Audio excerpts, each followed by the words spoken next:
Gentlemen, welcome back to ESL One, Battlefield 4 Fall Finals for 2014. We are just one game away now from finding out who's going to battle it out in our championship final. Pansy's back with us at the desk. Hello. Immaculate play from Fnatic. I mean, you just can't fault them in any way. No, they are the flawless team when it becomes... I don't know what they just become this unstoppable beast. It's unreal. Someone said to me, it's like they've got another gear. I don't know if it is, actually, because Formula One's on right now, so it's a, you know... You're not sure where it's coming from, but you heard it. We're doing a metaphorical thing. But yeah. I think they've actually got 2 gears that they go up, and then a third one that they use later on if they need it, because they're absurd right now. I mean, they even said, in the interview as well with Drunks, he said MYM were the best team coming into this. Forget the regular season results. Yeah. They had to beat MYM. They felt like they'd won the title already. Yep. So that was the final for them. But there's 2 great teams in the other semi-final, SK and Epsilon. And SK have struggled a little bit to get to the semi-finals, shown a few, you know, slippery banana skins, and they've fallen on them. Yeah. Whereas Epsilon have actually been very, very good so far. So how do you see the semi-final going? See, when I look at Epsilon, I see them as a very similar team to Fnatic in the way they play. They also have very similar team kind of positions, players. They have a lot of things going for them, but you could argue, are they a lesser Fnatic or are they on par? I don't know. Always used to kind of hinder each other in these sort of routes online. But then you look at SK online, they were the better team by a huge margin. Yeah, 3 wins out of the 4 championships as well, so 3 cups, that is, in the qualifying. There was something that was said to me yesterday by Alex, who said, you know, they didn't really slip up in the playoffs, but they didn't seem as good or as focused. But and I think you could probably say the same about how they've come through the tournament here so far. Do you think that's going to affect them going into a game against such a good team as Epsilon? We've seen Epsilon reach the final here before on LAN, of course, as well. I think this is the first real test for SK where, in theory, online, or if you look at previous results, I hate saying online, it makes it sound terrible, but it's not. It's just where I get my history from. Online, they would beat Epsilon, if not tie. But then in this kind of format, I'm not sure how SK is going to cope with it, because they haven't been on that point. So I don't know where this game's going to go. It's completely backwards so far. All right, well, I'm going to put you on the spot, because now you nice one. I'm not going to call it. Call it. Yeah, now you're going to have to call it, or at least help the guys out at home, because we do have players still playing in the prediction game, esl-1.com/battlefield. I was telling you that just in case you hadn't done it. I did already. You did? All right, good. I'm losing parlously. Are you really? You're supposed to be the expert, Lauren. That's not how it's supposed to work out. It's all a lie. But if you were going to put money on this, or you were going to go and predict the outcome of this, where would it go? Does Epsilon still hold that edge because of the quality they've shown over the weekend and over time, over the last 3 seasons? Or do you think SK can squeak past and maybe get into the final? I'd say Epsilon are the better team. Fnatic may say they choke on occasion when they get to higher pressure situations. I may agree, but I think SK have choked more currently during this event, but SK have a higher skill gap or cap they can reach. So they could go higher, but I don't know if they're going to reach that point, whereas Epsilon's good performance, which they should be able to bring, probably beats SK's. Okay, I'm not going to put words in her mouth, but basically I think what Lauren was saying there is that she thinks one team are going to choke slightly less than the other team who are going to choke. Maybe. Possibly. Anyway, time for our second semi-final now, which means heading back to the commentary desk with Jason and Alex. Enjoy it. We certainly will enjoy it. It's going to be, I mean, this is going to be a big semi-final. You guys had Fnatic. It seemed like it was Fnatic on top form. I was very surprised that I was like, oh, it's my turn already. There was a 3-0 sweep. We don't like to give you breaks. I'm fine with that. I get to cast more Battlefield, but this one, it's not going to be so close, I don't think. Yeah, I want to agree. I do. I'm just trying to think what kind of scoreline we could potentially see and who would win. I want to say Epsilon, in my eyes, are the stronger team. Yeah. I feel like they could take it 3-1. Just because, you have Mayek here, he's able to prove himself. Obviously there's a lot of questions whether or not he can really do this offline. And once he's old enough, he's able to kind of come here. And in the first half that he played, he dropped like 22-5. He went that kind of score, which was ridiculous. Which was awesome to see as well. Yeah, and it pretty much just made it to all the people out there who had questions were silenced. And I remember talking to some teams about it, and some teams are like, depending on the map, Mayek will just destroy you, because if you are ever running to him and he's set up and ready, quote unquote camping, he will kill you like 99% of the time. Yeah. Like he will just absolutely demolish you. So if it's a map where he's allowed to camp and sit back, then there's no way you're going to break through that. And obviously we'll be getting to the picks and bans in just a few seconds. But in terms of bans, I'm expecting probably Infinity Guard and Propaganda. Okay, you're expecting to see them? I'm expecting them to be banned away. Okay. I mean... Yeah, no, you know, that's not a bad guess. I think with both of these teams, when we've seen them play, they have kind of skipped around it, sketched around them. They've been pretty kind of hesitant to pick them. But whether or not we've mentioned it throughout the tournament, we've been saying whether or not they're saving it for that rainy day. And maybe this semi-final is that rainy day. We'll find out. Yes, we will. Oh, yes. Okay, I was actually wondering. I was like, why are they getting up? Why are they walking around? What do they do? We have a game to play here. And it seems like they're actually just getting up to do the vetoes. So it's I veto looked stupid. time. I just looked dumb. But obviously, you know, SK, they played a little bit earlier on. They're a little bit more warmed up. They played against Infamous, and they were able to pick up the win. You know, even though they lost the first half on Dawnbreaker, they came back, able to secure the victory on that one. They took a nice lead on Paracel Storm with 75 tickets. And MYM, of course, or not MYM, sorry, Epsilon have yet to play today. So warm-up factor, I wonder how that's really going to take into consideration here. I'm trying to look back at Epsilon's scores as they kicked off yesterday. 56-53 against MHSV. Now, to me, that kind of shows that it takes them a little bit of time to warm up. Like, even if they're at the warm-up room, you know, they're playing, they're getting their hams ready, it still takes them a couple of maps to really get going before they do pick things up and really kind of carry a victory away. I think you're kind of hitting the nail on the head with that in regards to Epsilon, and that do need that extra bit of time before they can bring really their A game. SK Gaming, actually, I've described them as the same. I said that they do sometimes take a while to hit their stride, but when they do, I mean, the comebacks happen. What up? Who guessed that? That's a great call. I don't think there's no surprises there. These guys, they know with a best of 5, we're going to play everything. Let me have it. Let me have those victories. Fantastic, Jason. I Jason. seldomly get them. Oh, thank you. Appreciate that. But now, the thing that really matters here is the order. So Zavod has been selected first. Epsilon's next choice is Locker. So Epsilon's selecting to take Locker. Dawnbreaker possibly going to be seen as a third. Nope, telling a Porcupine, going for Paracel Storm. So if we ever were going to see a 3-map Storm, 3-map Stomp, that would be the 3 maps to see. The other ones are Siege and Dawn. Interesting order, actually. Especially to see Dawnbreaker as a lap's choice, because that was one of the maps they really performed well on. And obviously now it's going to be a little bit more difficult here for this one. But either way, we'll see. As we're going to be able to kick this one off here just a little bit. But who are your thoughts on this? Who are your thoughts on winning this one? Winning this one, I think it's going to be a tough one. I do think we're not going to see, sorry, a stomp as we did in the previous one. And I think I've probably got my eyes on Epsilon.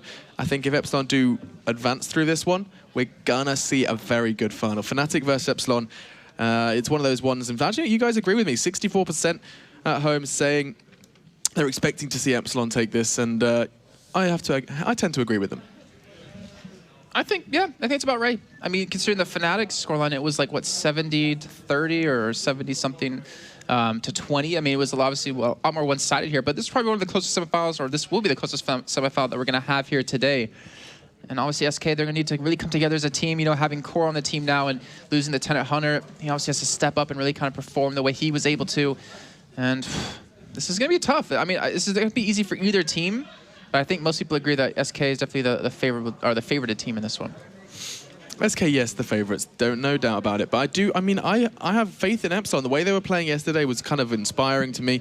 When I was kind of asked prior to this tournament, prior to this this offline stage, there we go, kicking off, I was actually a bit, not negative about Epsilon, but I was stating, they haven't changed anything. Nothing has changed within their lineup, and I wasn't expecting too much from them. And I mean, what they've done is they've turned up and said, yeah, we haven't changed anything because we don't need to. And here they are in the semi-finals, really kind of looking to prove themselves in this one. If they can take SK, knock SK out, that is going to be such a big feeling for them. And I mean, just getting to the grand finals, Epsilon knocking out the kind of, no, I was going to say the defending champions, but they're the online champions. Yeah, very true. And, you know, Zavod, I'm going to talk about that map a little bit here because, you know, if you think about Zavod, this is the first map that we really saw a unique style come out of SK. This is where we first saw them really kind of, you know, prove to beat some of these better teams. And it's because they're so aggressive. They used to like to control the middle area, kind of work from there and kind of just capitalize off of that. But then again, Epsilon was one of the unique teams in terms of, let's just send Hort to back cap over and over and over again and kind of punish the other teams for, you know, not leaving one man back there. So you kind of have to worry about, you know, being too aggressive on SK's side, maybe not rotating for back caps enough out of the side of Epsilon. Not to mention, you need to be able to maintain these holds when they do go for these pushes. So it's going to be a little bit tough for them. But I feel like if Epsilon, you know, they're ready, then I think they can do it. I mean, you had Duke really stepping up yesterday. You had David really stepping up as well. Meg on top of that. Not to mention Mars, who can always be a really big player for their team. But only time will tell. Yep, time is a factor, and I'm really excited to see, as we're going to be going on, of course, into Zavod as map number 1 soon. So let's talk a little bit about Zavod. Let's start to discuss what we've seen in the past in regards to these two teams. Epsilon haven't played, well, they've been opting to pick Zavod, but it's always been their third map. It's been their backup. Their first game up against MHSV in the upper bracket, they chose Zavod as a third map. That was their selection, but ended up, of course, taking MHSV down in 2. And then as you look forward through Epsilon's path, you can see Zavod was actually banned out straight away by Epsilon when they were up against MYM. So it's almost as if Zavod is a bit of a fallback for Epsilon. It's not their best map. They chose to play it third, and when they had a choice, they opted to eliminate it up against MYM. So interesting to see Epsilon perhaps wanting to get this bad one out of the way. I couldn't tell you if this was actually SK's choice. I didn't quite see which one was selected first. Maybe you can. Yep, so it was SK's selection. So SK chose to play Zavod as map number 1, and I'm not really surprised by that one. This one is probably going to be going in SK's favor. Yeah, I mean, both teams, they're known for this map in terms of how they play it. They both have very unique playing styles. As, you know, Pansy was saying earlier on, they kind of have very polar opposite styles. Epsilon very similar to that Fnatic kind of play, and so we'll kick this one off in just a second. All right, 10 seconds on that countdown. Mayek here to prove himself, carry his team back into the final stages, as we already can see him getting hyped up, leaning in towards his screen, as is the entire lineup, of course. As we hit that 0, let's jump on into the overview and see where they're going to be taking us to map number 1 of this semi-final. We do have 3 engineer kits on the side of Epsilon. That's going to be very unique. We should probably keep an eye on those and exactly where they're going to be going. If it's just maybe use a CZ a little bit here, or if maybe just destroy certain walls. And looks like Marsu will be able to take down one wall here. David going to sit back towards the A flag, knowing they're going to go towards it, or at least going to have one man back there. And unfortunately, he's going to miss out on those shots. So he's not going to connect just yet, but he has 2 people who could float over there. And it looks like Horik will be the one to help him out here. See if it can work out. David gets the frag. Oh no, actually it was Core. I'm telling a Porcupine. Core picking up the frag, but David is still standing. He's going to be picking up that A flag. Pretty much uncontested. Jika was the man who went down. There we go. That makes a lot more sense. Frod on the prowl, though. Hungry for David, and David's actually probably willing to give it to him. You can see he's just playing outside, trying to destroy. Oh, the hip fire from the CZ. Surely not a second. He actually heavily tagged up Hexus, but he has a CZ of his own. It's engineer versus engineer. And in the end, the A flag does come over towards SK. All right, so AC hold here for the side of SK, already 2-1, and honestly, I kind of expect them to actually be able to pick up this map here as well, just considering how good they are on it.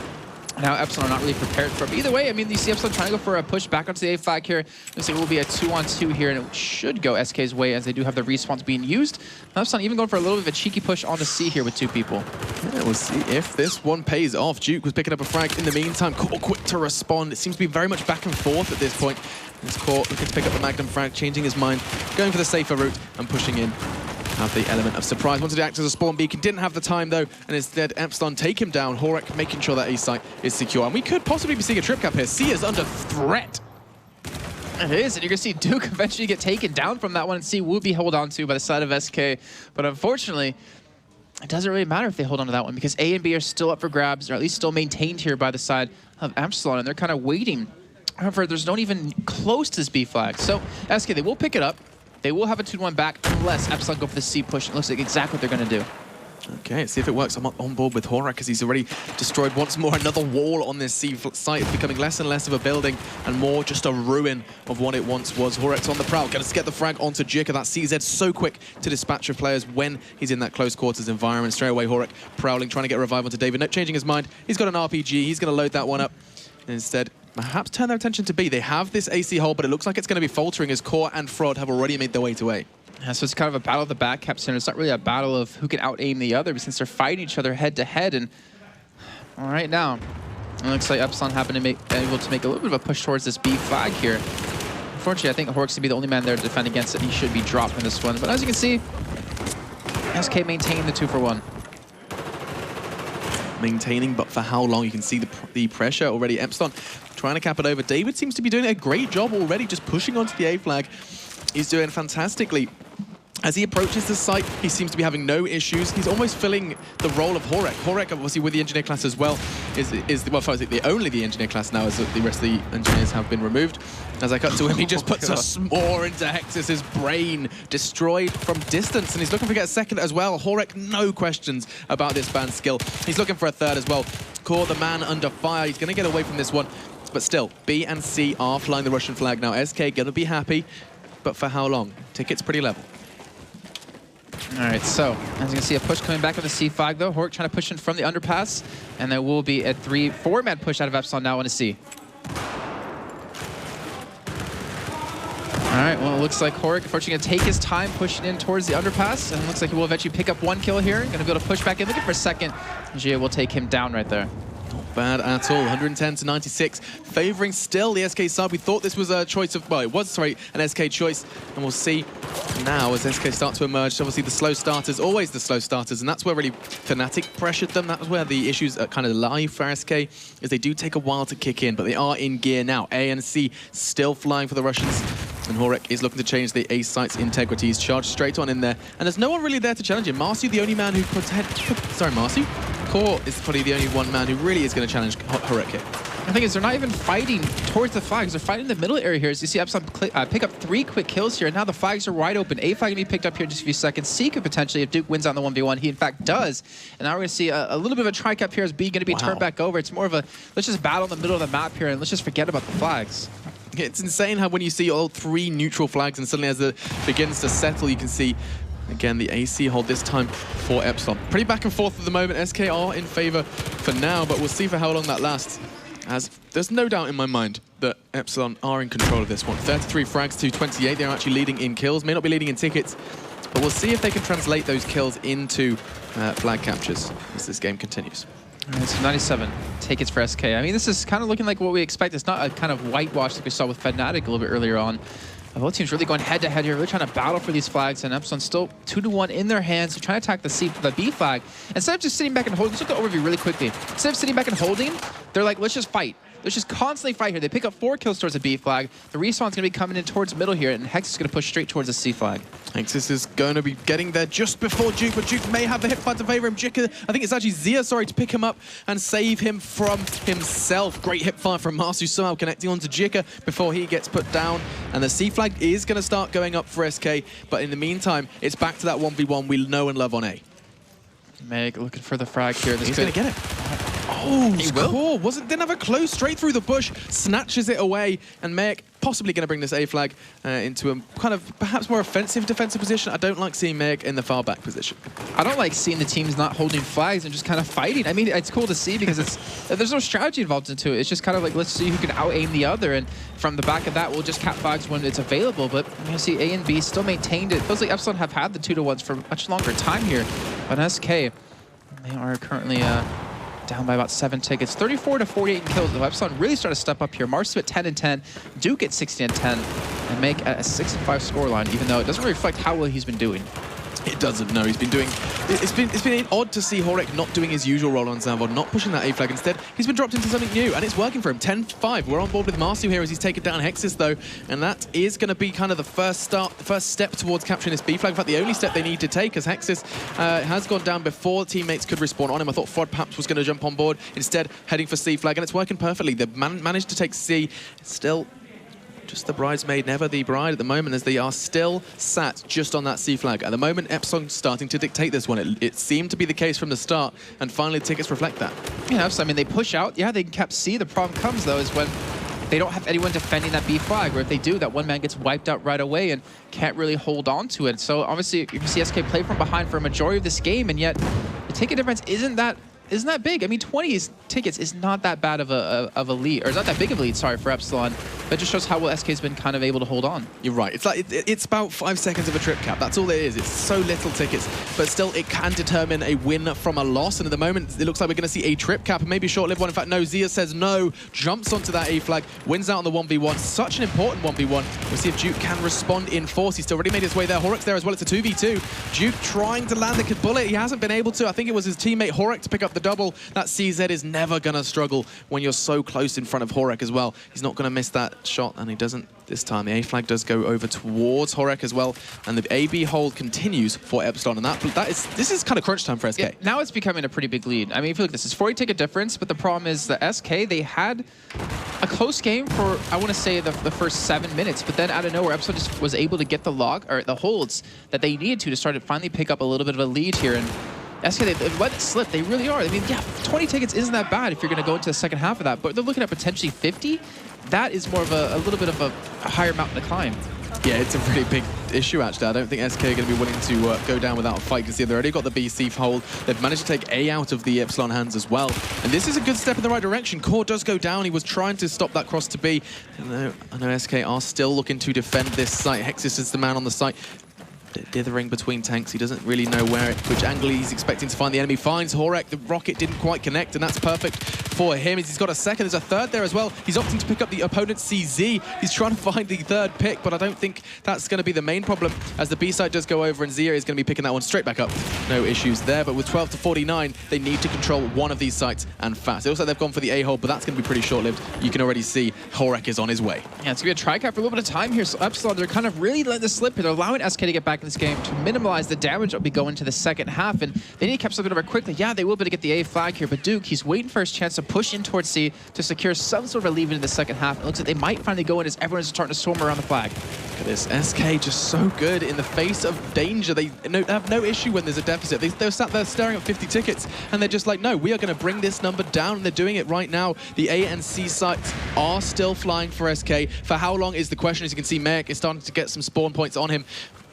Drop that health kit, and he's not looking to face. He doesn't want to fight here. All he wants is that site, and it's working. Well, he's going to have to fight it now, though. He can't just sit around quietly forever. And that will be Mayek getting dropped right there. There'll be one more man on the flag here trying to hold this one. David looking for the kill, picks up one, looking for that second, though. And it looks like a teammate helped out with this one. The revives come back in the respawns, and now it's back to a 2-on-2. It's a 2-on-2 that I don't think they can afford. 4 tickets. Fraud and Hex is holding on, trying to avoid Jika spawning in. He has to spawn in. It's almost like suicide. And 26 tickets is that threshold. It's a lot smaller than 50, but still, Epsilon happy with that one. I'm looking at Duke right there. I believe that's actually David. The team doesn't look sad. They don't look super excited. I feel like David's kind of just like disappointed with the team. He's like, he gave them a fist bump. There was a bit of happiness. It looked like frustration. I mean, yeah, like 26 tickets isn't bad. Coming with the lead isn't bad, but I think they expected more. Like they had a 60-ticket lead until they let it slip at the end. Like from 7 minutes on, they completely snowballed that game. Then out of nowhere, they just lost control, and it kind of transitioned from let's just do a TDM in the center of the map to let's actually play flags now. It seems like something clicked in both teams' heads, and Duke 20 and 15, Horek at 16 and 8, Marsu at 15 and 14. Over on the other side though, Hex is the top fragger for the team, but he's at 16 and 14.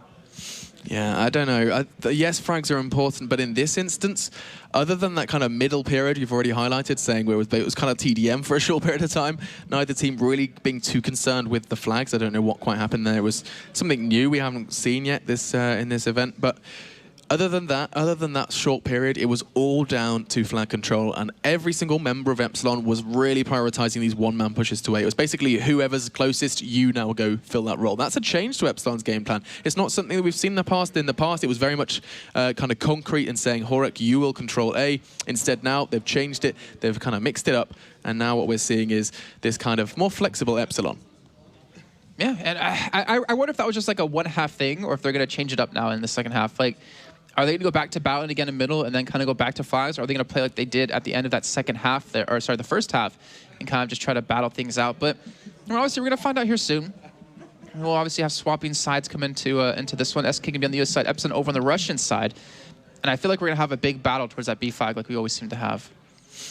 Yeah, B has been a big sight in the first half, sorry. But the main issue, I think you're right, is that other than capping B, the teams need to be more concerned about this mid control. Yes, there was the brawl in mid. However, Lauren highlights it every single time we see this map, is that if you have control of mid, you have control of C, A, and even if you can see B, you can see the cross to B. It's a huge factor when you come into Zavod. And with just 5 seconds left, we should prepare ourselves as we go into the first half of what could potentially be a 5-mapper. And very well could. So we're kicking things off. Looks like SK to send 4 men, 2 men towards the B flag here, 2 men towards middle. And 1 man back towards that C flag. But absolutely they're coming across the map in a straight line. Like from east to west. They're just trying to fight out anyone they could potentially see out here. And it's going to be a little bit of a battle over towards this B flag. trying to find something. You can see Mech is successfully capturing that one over for his team. Epsilon starting quite nicely. I don't know how long this is going to last. Epsilon have had issues holding on to B when Duke does go down. Instead, he doesn't. Duke fighting to live another day. Does get the frag, and instead just onto Core, who's actually secretly proning on the tank, managing to cap this one over without confrontation. He's gone for the less violent approach. Mayek's fighting to try and find him. It's a game of hide and seek on this B flag at the moment. Finally, Zia goes down with the AEK, and Mayek looking for that second. Core's forced to move, forced to kind of get a wheel towards perhaps that A flag. I don't think he's ready to confront just yet. It looks like he's going to have to fight this one out, though, because he doesn't have a lot of time to spend here, and it looks like he will get a couple of squad spawns. They're going to fight this one out. They're going to commit for it. They are trying, and they are failing. Epsilon coming out on top of that one. Great pick from Marsu all the way on towards that C side as well. He's making B his own as well as C. He's looking over towards that middle. He's even got eyes on A. This is a great position from Marsu, and he's keeping them pinned in that A building despite their control of it. Yeah, he is holding them back quite well. You can see two men still sitting back there. Nades going to be radiant as well to kind of maybe pick up the kill, maybe force him back into an unfavorable position. And either way, Epsilon going to be able to pick up the CB hold. C-Flag was a little bit tricky. They kind of walked away from it a little bit too early there. But Nade coming on a cord takes him down here. And it looks like finally SK are going for a push towards C. Give it their all, and I don't think they're going to have too many questions asked, as it's just Orek to defend. Going to go down. He was on that top side. There was already players in beneath him, so that's not too much of a price to pay. As already the C flag is going to go over. The question is, can David do what he's done before and head to A? It's going to be a 1v1. Core is going to be the man to stand in his way, and I think past is anything to go by. I think David's got this. So there's still going to be one man off to the side. There's still actually one man on his team respawning from behind him. He's actually looking for the man. It's pushing straight into him.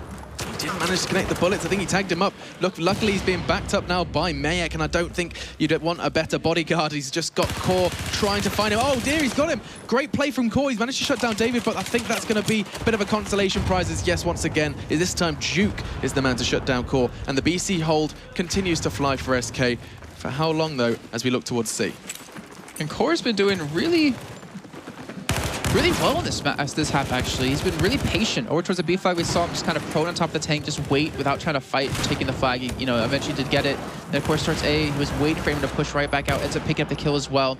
But either way, Epsilon, they're just kind of cleaning up these battles. It was a 4-on-3 fight, or 5-on-3 fight towards that C flag, leaving A completely wide open. And, well, they will potentially pick up a tri-cap here, so well played by Epsilon so far. Let's find out. 120 to 108 as they are approaching this one. That's about that 3-minute mark. It feels like we've seen a lot in 3 minutes. But regardless, Horek once again got that rocket launcher out. He uses it so well, and again he does it. Zia catching this one. Rockets flying out left, right, and center. And Horek seems to be the man behind the magic on these sites. Look at Horek. He picked up so many kills right there. And now we're going to take a little bit of a listen with Epsilon just to see how they're doing. Main gate spawn? Yeah. I got the spawn on A, B. Main gate. Go back C, defense C now. Corner's got him. On mid. One dead A. I'm dead. Okay. Mid pipes. One down. It was dead. More corner. Two down. Nice. One more corner. 4 HP. Two Decided. Someone get... We have A spawn, Get behind them, guys. Interesting to hear how calm and collected they are with the trip cap. That's how you know it's a well-executed trip cap. They're not panicking saying, where do we need to be? They know exactly where they need to position themselves to maintain that trip cap. And they haven't, to be fair. SK have been given B, but that was a gift from Epsilon. The Epsilon gods were smiling upon them this time, as SK still feel like they're playing catch-up. Great pace setting by Epsilon in this state of the game. Jika looking to pick up a double. He's already connected with one. Duke has fallen. They're backing him up as well. SK using him as a bit of a spawn beacon on B. They want to get as close to the action as possible, and Core and Jika rise from the B site successful. They're going to perhaps be going towards A to back up Zia, because he's going to be under scrutiny from Marsu and Duke. I don't think he can hold on to this. I mean, look in the right direction here, and he's going to be taken out from either direction. He will eventually fall. That will give the A flag back to Epsilon. So they're trying to build up a lead. Look at this, 112 to 62. 26 is that threshold. They're getting dangerously close here. And let's take a little bit of a listen in with SK, just to kind of hear exactly how things are going.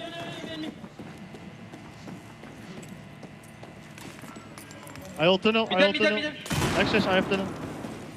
Tunnel. Nice. Done. No. Nice. No. Tunnel. On check full cap. And you can just hear the energy within their TeamSpeak alone, because you know what? They took a tri-cap and took it back for themselves. They have a 3-0 hold here. They're starting to lose on this A flag, but you know what? Epsilon have 4 men to defend against it, so that's exactly why they're losing that. But either way, they were down almost 60 tickets, and now they're only down about 30 here. They're fighting here for their tournament hopes. Yeah, and they really are fighting. If they lose out on this first one, yes, it's a best of 5, but it's so important to take that first map. I would love to know a statistic of how often teams that win the first map win the finals. It's something I'm really interested to know. Win the finals, sorry, win the game. So we'll find out. But in the meantime, Duke does go down, trying to find a way into that C site. No routes really available for him, as it looks like Epsilon are a bit spread out, a bit sporadic. You can see Epsilon, Horek is on the prowl around the B flag, but I think Hexus is kind of well aware of his location. What can that CZ3A1? That muzzle break as well. Oh, and the damage it does is supreme. Takes Horek down. Didn't have to pay any price. It was completely untagged and untamed as he picked up that one. And see, with the BC hold, the only man really doing anything productive is David for Epsilon. 10 out of 11.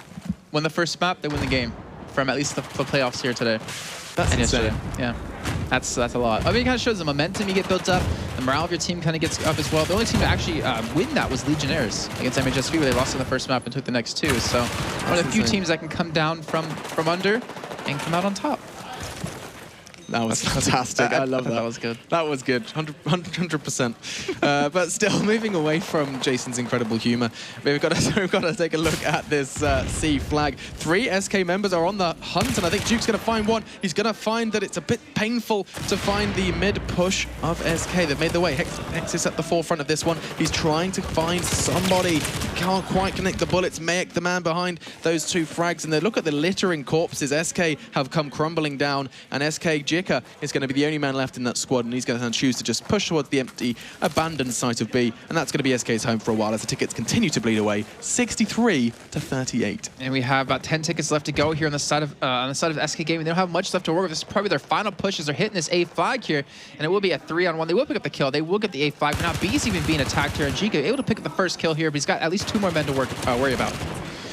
Let's see what Marsu can find. He's on the prowl, ready to find him. Oh, he gets another one. Corey Yu, strong defensive work from him. He sat on 10 frags. Does do a good job. In contrast to Mayek, who's on 9-4, perhaps not dying as much would be a good idea. 56-33. But SK are in the driving seat. They have the A-B hold. That 2-cap is all you need to keep the bleed going, but it looks like Horek's got other plans for it. It's going to be a 2v2 here. You can see Zia and Hexus. If they cap that, that's it. This could be very well be it. 26 as that threshold, and CSK are falling dangerously close to it, but they need to control it. SK need to do something to keep this map under control, and I don't think they have it. I think Epsilon have got the pressure applied. SK desperate to hold on to their home. David has other plans, though, as he's looking to try and cap over this ace. And as soon as he does so, that number is going to move quickly. They're holding on to their spawns as much as they can. Zia, Core, make it just... Core is left standing at 28. They're so close to 26 already. This is pretty much game over in this first map of this best of 5. It's a semi-final, and Epsilon are going to try and take it for the long one. And they had so many opportunities in that game. They had some nice tri-caps. They had some really good holds, and you know, in the end of things, it took them a little bit of extra time. It was still a really close game. I mean, 40-20 at the end. I mean, that's one of the closest scorelines we've had so far in the fall finals alone. And Epsilon now going over to Operation Locker. It's a map of their choosing. Up one, now 1 map. Remember, 10 games out of 11, the team who wins the first map did win the whole thing. So that's a really cool statistic. I like that. So from this offline event, 10 out of 11. Let's see if SK can change that now, as they have already picked up that deficit. So deficit, I don't think we were expecting. When we were calling this, you had your eyes on SK. Me, I was thinking perhaps this was going to come up Epsilon. You did as well? Yeah, okay, yeah. so we're both thinking Epsilon were actually going to do better than that. I did actually doubt Epsilon's Zavod. I was thinking that this might be one of those ones that SK know really what to expect against Epsilon. That was going to work in their advantage. It didn't, in fact, and with that being SK's choice, and with Epsilon picking that up, that's perhaps a statement that SK are going to receive loud and clear. Looks like we'll be kicking off the second map here with no break at all. So we will be going into Operation Locker with now Epsilon on the Russian side, SK over on the US side. And just this typical strategy, what we've seen is just 3 men towards A, 2 men towards C on the Russian side. And over on the US side, it's typically like a 3-man push towards A, 1 man towards B, and 1 man outside towards C. And I wouldn't expect nonetheless to happen here. But then again, you know, on Zavod, I didn't really expect a bloodbath to just break out in the middle for the good 6 minutes of that first half. Yeah, I know. There's some unexpected plays coming out in this semi-final. Obviously, teams maybe trying something a bit different, trying to surprise. Obviously, these teams meet each other a lot in scrims and in online cups, and so they know how each team approaches these maps. And so when you get to such an important kind of crossroads, they try and throw something different into the works. And this was kind of a mid-brawl in Zavod. Let's see if they've got something different for us as we go into locker. In that overview, of course, you can see a 3-2 split. Marsu on that A flag, Duke on the proud to be. But the main event is going to be, once again, a 1v2. This time, it falls to Jika. Rowling to connect. Oh, lands a tag, doesn't have the spot as well. He knows it's just about 2 players. He's kind of starting to gauge how many players have been kind of committed to this C flag. In the meantime, B and A have been picked up. But the real question is, can Jika control this C flag? He's been spotted out. Surely going to go down. He doesn't. Jika's already brought down 1. Can he bring the second Epsilon player to his knees and secure this C flag all alone? The answer to that question is no. Horek CZ just a little too strong. Looks like Core is going to try and avenge his fallen comrade, though, as he's leaped straight from the rocks onto the helipad. And in fact, I think he may have the element of surprise. No, Horek knows what's going down, gets the frag, and this is still continuing to the 2v2. Fraud going to try to give a chance right there, but he gets taken out as well. And finally, Epsilon going to clear out an entire push onto that C flag. A bloodbath breaking out over there. And one thing we need to keep in mind is when these two teams met back in the cups, in Cup 1, 2, and 3, Gamer Section won every time 2-0. Epsilon have a bone to pick with this team, and they are trying to finally beat them here when it really matters here at this offline event. Yeah, this couldn't mean any more to both these teams. This is their World Cup. This is their chance to really be confirmed as the best Battlefield team. Epsilon and SK both done fantastically in the past, but this is their moment. This is really the deciding moment for all players sat currently on that stage. Zia on the prowl, trying to find something. Doesn't look like Duke's going to give it to him easily, though. Does go down. AEK from Zia, just a little too effective at that close range. And now with the C flag going over, it's all a matter of how quickly can SK adapt. They're adapting fast, though. Look at that rocket Core, just assuming he'd be in that corner. And a wise move executed perfectly from Core is going to bring that A flag to SK control. And that's just the power of one man. That shows, yes, some individual frags don't matter. That one, however, just secured an entire site and stopped the bleed. Will it hold on to for that long? Oh, the pick on a Duke actually does allow him to hold on to the A flag. So they're going to maintain the 2-1 here, pick up 3 frags over towards the B flag as well. 3 frags towards the B flag. That is not easy to say at all. And 4 steps on these random respawns with one of them on the backside of B here, working towards this B flag here. Eventually, he gets taken down and over the railing, as you can see. And right now, SK, they seem to finally have a little bit of control of this map. They're fighting from the inside to out and force Epsilon to get right out of that cold into the warm bosom of the flags. Yeah, well, they're trying to make their way in there. Mayak on the way towards the infirmary. He knows that has been pretty tough to assault in the past. You can see how cautious he is to approach this, waiting for Duke, but Duke's not coming anywhere. And the infirmary is being captured over, starting to fly the Epsilon flag. He's trying to just maybe edge it, cautious of those metal detector area, and rightfully so. Fraud is just around the corner. Great angle being held by Fraud, though. Look at that. You can see his positioning on top of those crates. Looks like he's spotted out, though. And we'll see if he can take this one. Mayak does pick up the frag, and the BC hold still standing for SK. You know, let's actually take a little bit of a listen with SK's comments really quickly for a second. They're pushing B. Oh, touche HP en C, touche HP en C. Good up, good up, good up, good up. Touche HP en C, c'est un nage, go, chope les gars. Les mecs.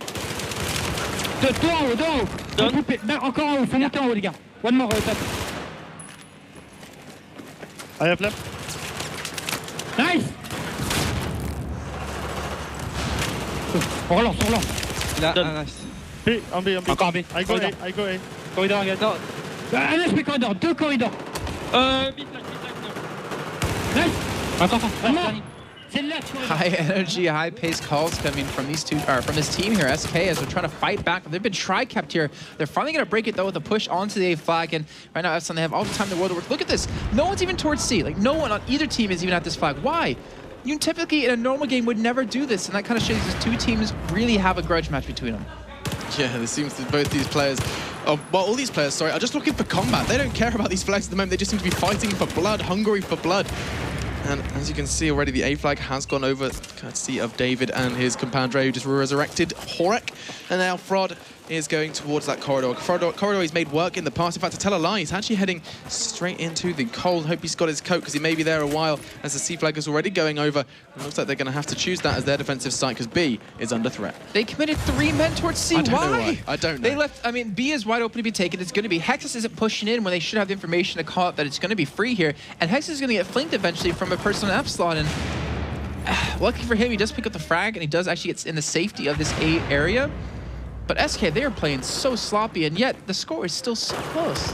It's hard to understand how. It does feel like this is not SK's day. They should be performing a little weak at the knees sometimes. They look a little shaky, but it's still pretty close. Team's inseparable. Marcy's looking to change that as he charges towards the Dark Infirmary. Find something, not going to find much other than death as he goes down alongside his team Duke, who took Hexus with him, but still A site under some serious threat. This body is all over the infirmary. Not a very good infirmary as he does get 2 frags and a revive. That is the Merc we know and love. Gets Duke as well, and that just suddenly turns around it. 1 man has turned around the site. That brings A under control. The AB hold for Epsilon continues, and SK Gaming have to fight the bleed once more. That was so many tickets that they could have lost out on, but because of the revive, because of him capping with a flag as well, they just saved themselves and actually brought them up to a lead here at 82 to 76. And now B is being contested a little bit, will be neutralized and turned over to SK in just a few seconds. And obviously on both teams, we have David at 9-9, we have Meg at 11-4 here, with Duke at 10-7. And speaking of Epsilon, let's go take a look, or let's actually listen instead of look into their comms. Fine. One dead C. One B. No, that's 3 down B, no? One more B. I'm going back A. Maybe they're gonna rush A. Yeah, let's know where is the other. And B is gone. A clear. I'm holding B it. steps, 9 HP. B. Well, they now do have a tri-cap here. They're trying to defend onto that B flag in the meantime here as Hex is able to push through Gia there as well. And Epsilon, there's 1 man back towards A. There's no one really at C. And they're forcing now SK to play from this B flag. And unfortunately, over on the side of SK, we did actually lose a member, Jika, unfortunately disconnecting. So that's going to hurt them even more now. And let's see if Epsilon can really take this to their advantage. This is not good here in the semi-finals. Jika's going to be furious. We'll see how this one plays out as currently Zia is going to be kind of edging around Core's corpse. He knows there's a lot of enemy players around. Hasn't gone down just yet. Lands a tag, can't quite finish it. In the meantime, though, that's the Magnum from David. Was just that little bit too strong. Bisa flag is going to be going over to Epsilon just to re-establish that trip cap. And you can already see Core is trying to do something, but when you are a man down, it's a huge deal here on Battlefield. It really is, and you know, Chica has been performing well for his team, but by not being tri-capped, having the B flag finally turn over to their hands, it's going to be a little bit of life for them, but they are just getting worked so hard right now because of this. They are. The B site's kind of a bit of a consolation prize. I don't know really how happy David's going to be. Sorry, David? Oh, Epsilon, SK is going to be. God, I'm just looking at things and saying them. Sorry. You can see David is actually making his way on towards the B flag. Does finally get that one picked up, and overall, I don't think there's too much SK can say about it. They've kind of been dropped to a back foot. I can't quite see as they're holding on to their random respawns, perhaps. They're just holding on to their spawns. Are they accepting their fate here, Jason? It looks like it. Look at that. I was questioning it, but it looks like they're just going to let this one go. I mean, they could try to go for the resource. I'm not sure why they're not. Maybe they're trying to wait for their fifth to get back in so they can have 5, but... No, you probably shouldn't. Core's the other one spotted in. He's the one that I guess hasn't given up here, but I think the rest of SK, they kind of a little bit frustrated right now. Yeah, they're probably going to be really frustrated with this one. Losing a man and Epsilon taking full advantage of that. I mean, I don't know. Well, I mean, if you're in the situation, it sounds a little bit wrong to do, but any team with 30,000 euros on the line would do that. And I'm pretty sure SK would do the same thing to Epsilon if that happened to them. Absolutely no doubt about that. 68 then is going to be that threshold from that trip cap from Epsilon to wrap that first half up. And it's a pretty big threshold. I think maybe GC are going to have issues with that one. And I know that if GC, a team unfazed, or usually, I should probably say, unfazed by a deficit like that, this could be an issue, though. I think Epsilon's happy that for once it isn't them having problems. Yeah, because every playoff, not even kidding, they've always had problems with servers crashing, their PCs crashing, and finally they're like, thank God it's not happening to us for once. So this is what it feels like to get an easier win. Yeah, and you've got GC's faces. I really do feel for them at the moment. Very frowned. Not particularly happy. I mean, I don't think I've seen Zia smile once, but I think that's just how he goes, how it rolls. GC already on the back foot from map 1. Seeing Epsilon take that one, then going into Locker, and to see Epsilon once again secure it, I think it's maybe dictating where this game may go. I'm just really surprised they kind of just gave up at the end right there. I mean, well, now we have someone on Epsilon side, you know, disconnected from the server, so I'm not exactly sure what will be happening with that one, but well, we'll see what's going to happen eventually. It's going to be interesting to see where this one goes, though. But while we do sort out the servers and everything, guys, do have a little bit of Battlefield trivia as we go to a very short break.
And as the technical issues, I think, pretty much been resolved.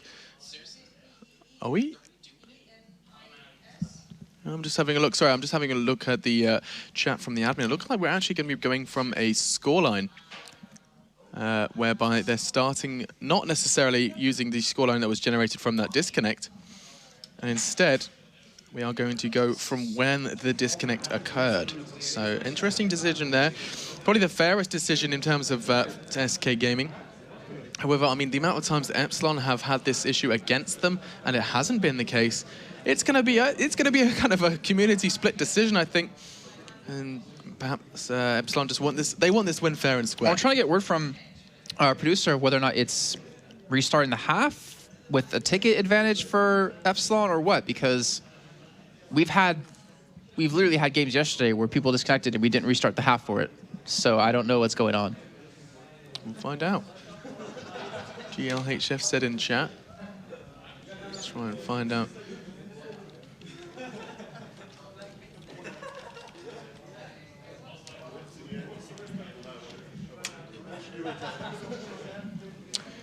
And it looks like we have found out. So basically, we're going to play this game, but both teams are going to start with, well, Epsilon's going to start with 75 and GC with 73 as we go into half number 2. Looks like they're just going to restart one more time just to get on the appropriate sides, I think. And then we should be able to drop back in a game. And obviously, Epsilon been in this situation many times. Feel the pain that SK are under. But I don't know. I mean, if I had the option to restart the half right there, or not restart the half, but start from like whatever ticket you're at before the crash happened, I would say no. Because people didn't take mercy on them back in the day. People are like, no, we're not really playing it out. What's the point? So we'll find out here as they're able to obviously kick off the rest of the first half here in just a little bit as we're going to drop in a game soon. But again, you know, I don't know what to say. Well, I think what can be said is that Epsilon do want this this win fair and square. They do not want to take it out of the hands of GC with the excuse. Sorry, I keep calling them GC. Sorry, the SK can have the excuse saying yes, but, and I don't think they want that to happen. They've already got the first map under their belt. They seem to be playing that one well prior to the disconnect. And Epsilon, they're going to be approaching this one with a mindset of, we can do this properly. We do not need the help of a disconnected player. Here we go. Maybe to kick this one off here. Obviously going to expect kind of a similar start here with Epsilon sending men up towards that C flag.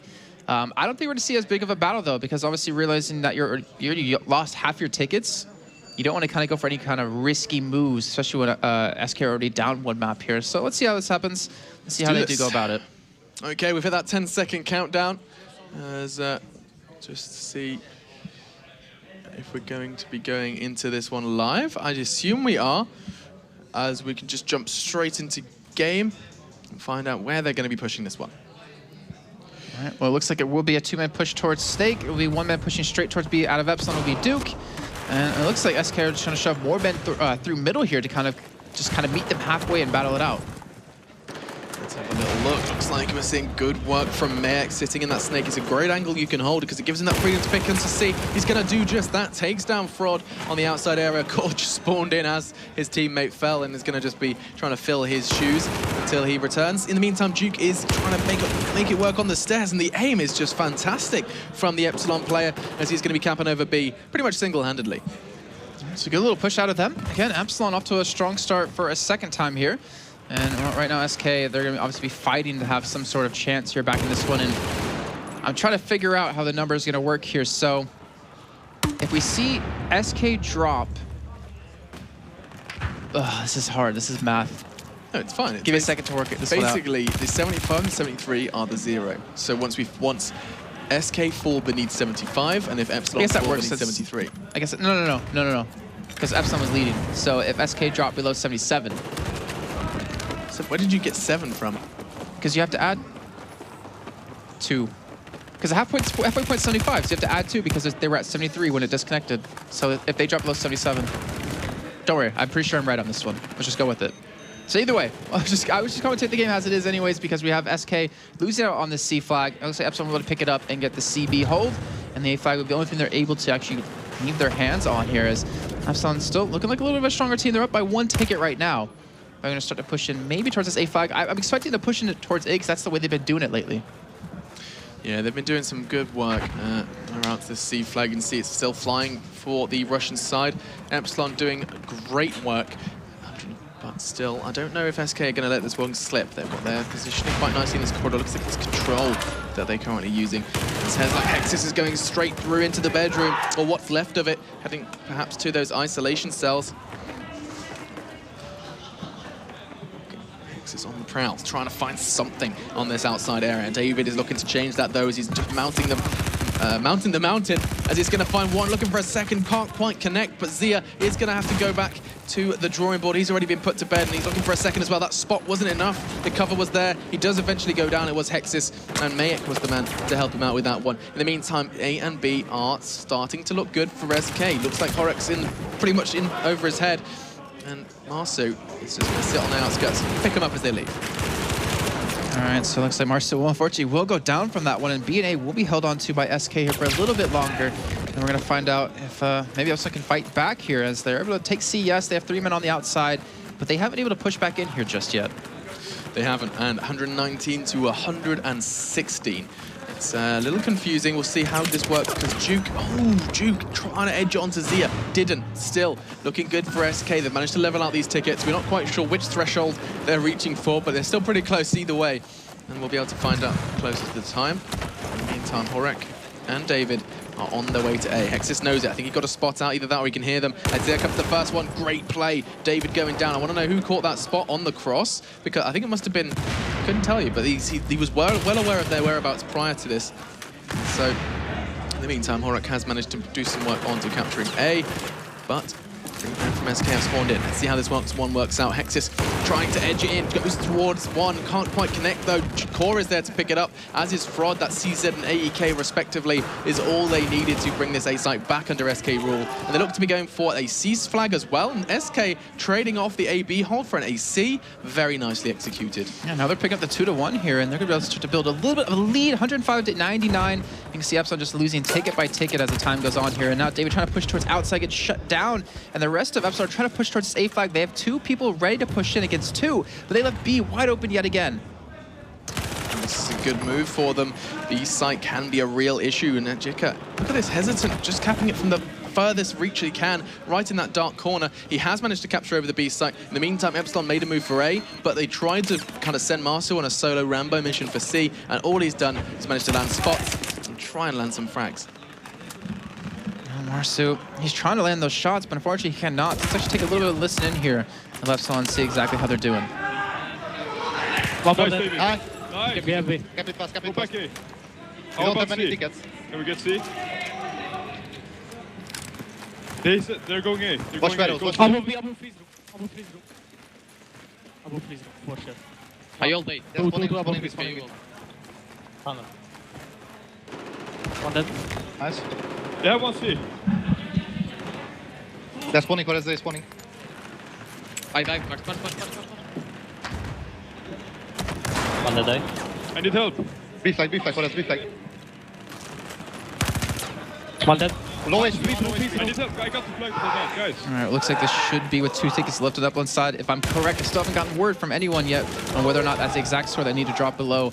But since it's a halfway point, if they do drop below 75, I'm assuming that we'll have XK actually coming out with a victory. It's not going to be that big of a lead, though. So I'm going to assume it's 77 is the number that they're going to be at. So they would have like an 8-ticket lead right now. As you can see, Epsilon, they have dropped below that number. And I'm assuming we should be done here with this half. I think Epsilon, I think they're saying GG in chat, so... I'm just hoping we can get official word in from the admins or something about this, because we're kind of being left hung to dry here. But either way, it should be SK picking up about an 8-ticket lead, I believe. And considering, you know, they lost someone, and it was what, it was looking at 68 before we had that restart happen. And that's not too bad. Yeah, it's not too bad, but still, I don't think Epsilon are going to be too happy with that one. As all said and done, no, but I don't think even the players know exactly what They don't. what's happened with this one. Are they still playing? They shouldn't be. So, okay, so if Epsilon has 75 tickets when we did the restart, and SK had 73, so 75 is the halfway point of 150. So if they dropped with 75, they would have lost. So they did. And Epsilon had like, SK had like 84, 85 tickets at that point. So they had 73 on the restart, but because they were 2 under the halfway point, you have to add 2 to it. So they had 77 tickets left to work with. Okay. So then so they were above, so you have to look at 77 compared to what they had at the end of that one. And it looks like it was 12 tickets coming in for SK in that one. So they come out with a 12-ticket lead, actually winning the first half. And then we'll take us on the second half here in just a few. So actually, after the crash and after all is said and done, it may have been a messy way of doing it, but 12 tickets in favor of SK. And that's interesting to me, because that means that Epsilon are not phased by this, I don't think. I don't think this is going to be too much of an issue for them, because 12 tickets is such an it's almost a negative amount. These teams didn't seem that closely matched in the first half. I don't know whether that was just SK playing poorly or Epsilon just playing amazingly, but they need to get back there. In either way, Epsilon need to really start maybe making more tracks on this C flag. It seemed like it was in SK hands for a little too long for my liking. But we'll see, and we will find out as we go into half number 2 of our second map of this best of 5. Now, this is something we talked about yesterday. I remember Machine, Yumi, and Pansy, was the fact of Epsilon, they're so used to having problems, like with their computer or the server crashing, that they go on tilt really quickly. But one thing we should keep in mind is there was a problem, but it wasn't on their side this time, and they seem to have gone on tilt a little bit. And I wonder if that's going to continue, because they won the first half, technically, if we look at it in terms of, you know, SK dropping 1 and playing it out. But I wonder if they're going to let that get to them, because they had a lead and then they lost it completely. And now they're actually behind coming in the second half. I wonder if this is going to be something that just kind of makes the Jenga tower fall. And here we go, kicking off the second half here of map number 2, just like you said, with Epsilon up against SK Gaming. We're going to find out if Epsilon can come back in the second half and take it to a map number 3 with a 2-0 lead. If SK can come back and take it to a 1-1.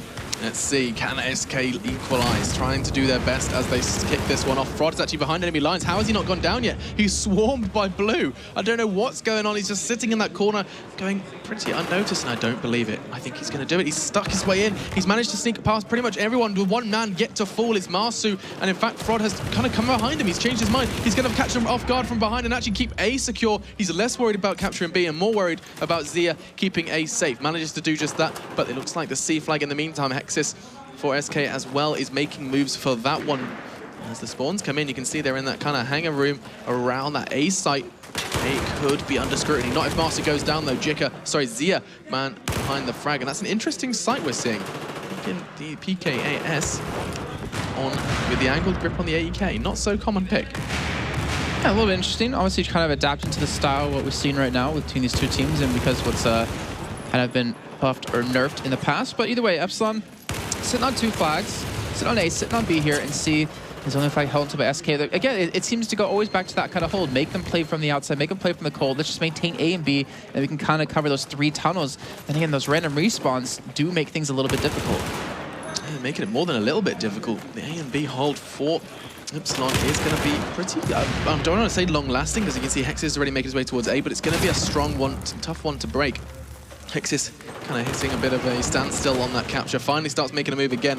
As Horek could be in trouble. He's getting pushed heavily by Core. Doesn't have a problem with him though. He's got that CZ out once again. The Horek weapon he seems to use no matter what the scenario. He makes it work as he's coming back for the recap. In fact, changing his mind, he realizes SK are pretty much bundled up in the corridor to his right. He's trying to maybe apply some pressure from behind. It hasn't really worked out. He's been caught off by 2 SK players. He's darting back and forth, trying to find a way. And as all of this is happening, all said and done, Mayek has made his move on to C.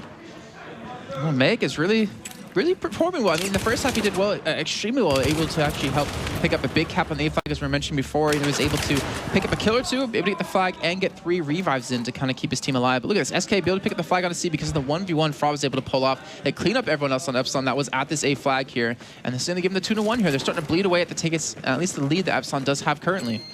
Yeah, it's bleeding away pretty heavily, 124 to 114. A and C are the sites currently in contention, and I'm not sure if Mayek's going to change that. He can't. The corridor just littered with corpses once again. Fraud, the man with the plan, heading towards that B site. SK obviously on that Russian side, trying to change the color of this B flag. And as they all spawn in, you can see that spawn bomb. Zia and Core are the men who are assigned to that duty. In the meantime, though, 3 remaining members of Epsilon are on the push straight down that hangar area, trying to make their way towards A. And Jik is going to set himself up in a turret formation, ready to receive. All right, well, looks like they will be able to hold on to A and B. They're going to... The tri-cap, I mean, SK right now, remember, they were down by so many tickets in that first half, and yet they're really coming out strong here. It seems like that restart that happened, able to give them a little bit of extra time to get things figured out coming into this one. And Epsilon are struggling. Again, we mentioned, you know, if they go on tilt, they are really punished. And right now, I feel like they have been. I mean, they haven't been able to get their focus back here just because someone else disconnected. They were having a tough time. Yeah. And now Epsilon, I really wonder, they need to stop this rot. They need to stop it fast here. And it looks like Meg will be able to cap C and finally get 1 flag back in their hands, but 1 won't do enough here. Yeah, I really am concerned for the Epsilon side. I don't think that they're playing the same game they played in the first half. It's probably pretty much hanging on to Marsu and Mayek, the double M, who, yes, they're bringing something to the table. They're bringing the captures, the kind of the back caps, but that isn't where they're faltering. Epsilon have managed to stave it off. They managed to get the AC hold, but that's not something I expect to see from Epsilon lasting. SK have been very good at kind of dealing with this AC hold, but we'll see what they're approaching as Duke is still in defensive mode and looks like Core is going to get caught out from behind. He does go down. Great work from Horek with the CZ, that signature weapon of his. See what he's rocking. He's got the Cobra sight and laser sight, so, I mean, there's nothing too surprising in regards to his loadout, but the way he is using it is so fantastic. Horek going into the ruins of the infirmary, sees so little cover remains that it doesn't stop him getting a frag. In fact, no, I tell a lie. Heavily tagged Hexis goes down. Core is there as well with the nade. Looking too good as Core is making his way in, this time for SK as the A flag goes over. And once again, SK stop this AC hold, which Epsilon have been constantly trying to do. And so it's interesting because you look towards SK's corner, they are still stacked up on that B flag, trying to defend it. Not something I would expect from SK. It's Fraud just prowling around in the bedroom. Doesn't want to perhaps make a move for B just yet. He made it work in the past. His teammates are here to back him up now, though. Core straight back in the bedroom once again as well. Just looking to perhaps take a nap, reconvene. Gets a great pick onto Horek after that short period in the bedroom. Now, looking at this SBC hold, A flag is perhaps under threat. Marsu's in that bottom left corner is finally going to be able to cap over as he kind of shows his weary head. And now, as it looks like Zia is coming through the corner, him and his non-stereotypical sight, he's been making it work. It's just a one-time zoom. It's interesting how he's chosen that over the red dot sight. Perhaps he provides him just that little bit of zoom. In fact, I don't know if it does. One time, does that just mean you see what you normally see when you zoom in? I believe so, yeah. Yeah, so it's not actually providing him anything other than obscuring his vision a little. Well, it might just be a personal preference. I think we saw him yesterday using it as well, and obviously it's kind of just what you enjoy or what you're used to kind of thing. But either way, I mean, right now, SK, they have lost that lead. They were able to build up here. Epsilon have their footing back in this game as it's 79 to 66. And, well, it's a 2-1, so Epsilon starting to build up a little bit of a lead. But then again, we're to keep care of those 12 tickets that does separate these two teams. Yeah, and Duke carry is being taken by Meg as he's kind of charging towards this infirmary, looking good, gets the frag onto Core, opens up the A site. The AC hold is starting to emerge once again. Epsilon, it's a hold they haven't held onto in the past, but they are doing enough to start that bleed once again. SK, they have the advantage from that first half. They have 12 tickets. It's enough to perhaps throw off this current Epsilon lead, but if they let the bleed continue to tick away, SK could possibly see the second map go over to Epsilon. It's a real worry. It could happen, and right now, SK, I mean, considering they got really lucky with that restart coming in, they can't afford to let a situation like this kind of disappear. And well, right now, they need to do something quick. It's down to 47 tickets. They are losing ticket by ticket here every second that does tick by, and they need to get back in this, and yet they're struggling a little bit. You can see C flag being picked up. They're trying to go for a big hit towards the A flag here to kind of pick up something, but Epsilon already prepared. They're already there to stop it. They are. Epsilon ready and waiting to stave this one off. SK on doing exactly the same on that C flag. You can see Horek is dancing back and forth, trying to find someone in the rooftops. Rooftops? The mountaintops instead, as he does go down. And so instead, the AC hold suddenly changes to SK. Both those sites flying the red flag. And instead, David and Mayek trying to move through these corridors. Yes, the snake bend can be such a death hazard, death box, death corner. I don't know how to describe it, but all they'll see is corpses littering it as they approach through that mid area. This time David's charging it straight away, gets the frag onto Hexis. No easy feat when Hexis is in position. Still, he goes down and SK stabilized on A. In the meantime, B site picked up by Marcy. Okay, so Epsilon still maintain this 2-1. They have 30 tickets left to go before they have secured themselves a 2-0 victory here in this best of 5. And of course, Fnatic already waiting for their opponents into the finals. Have the time to watch this all day long while we do continue this coverage.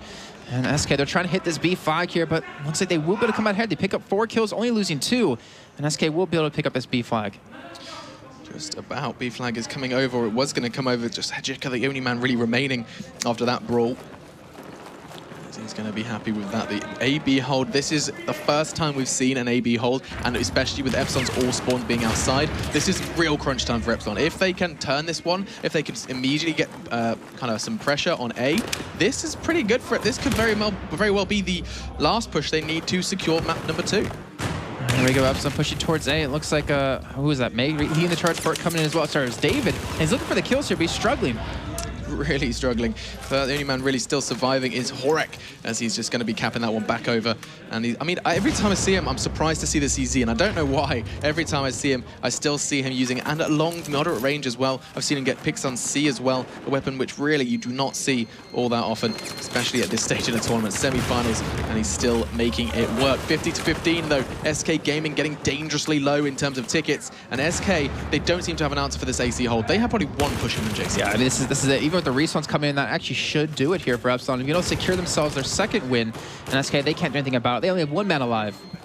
They tried their very best. 9 tickets. That's all it takes for Epsilon to get map number 2 under their belt. They took Zavod. They're going into locker. Map 3 will be Paracel Storm, and Epsilon, that dream of a 3-0 sweep, something that nobody here at the ESL studios predicted, could quite very well become real. Last ticket's going to be ticking away. SK Gaming heads in hands, and a big smile on the faces of the Epsilon players, as this quite possibly could be an Epsilon Fnatic final. All right, so now obviously Storm coming up here in just a few. SK, they showed a lot of life in that one. In Epsilon, there was a lot of scary moments where we thought that they kind of faltered on themselves, realizing, or kind of losing their morality, or not morality, sorry, losing the mentality of really focusing down and hunkering down and making sure they secure a win here. And it's something like that, you know, that we've seen Epsilon just plague them time and time again every single season because of, you know, these little bit of mishaps happening. And yet they're able to recover from that one, able to pull out the victory. And now they're one map away from getting to the finals where they just really haven't been able to go to. Yeah, it's been a bumpy ride for Epsilon. And it's really nice to see them bringing it out when it matters. We're in the semi-finals. They're up against SK, a team they've struggled with time and time again online. And here, on the offline stage, on the finals, well, sorry, at the finals, at the semi-finals, it's a mouthful, but it does make sense. I mean, it's a big moment for Epsilon. They know it. They've got the headsets off. They can probably hear me saying it. I'm probably just rubbing it in and saying, yes, this is a big moment for you guys. No pressure. But, I mean, the more pressure is, of course, on the SK side of things. They have to win 3 maps in a row, Jason.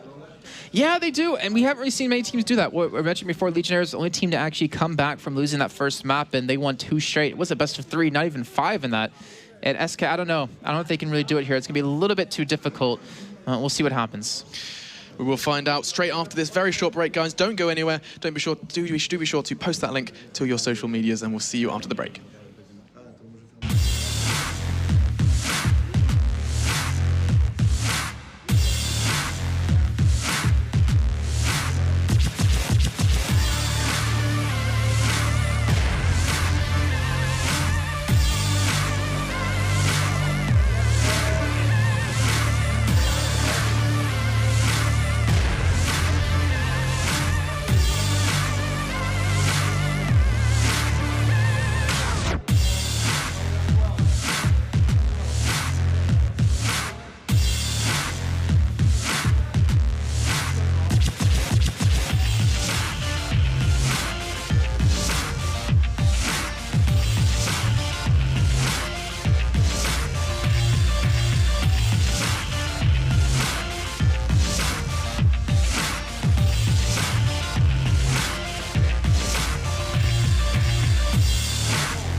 Sky 5 can confirm a large police presence in downtown Los Angeles.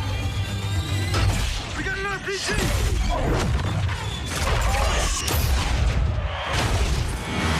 All units, we have confirmation that a 211 is underway. Your charge is good! Go, go, go!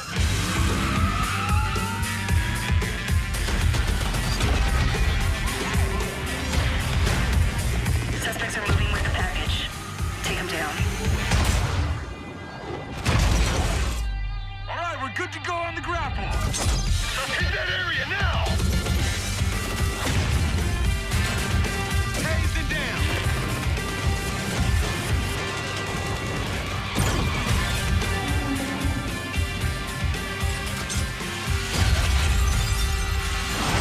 You have the right to remain silent.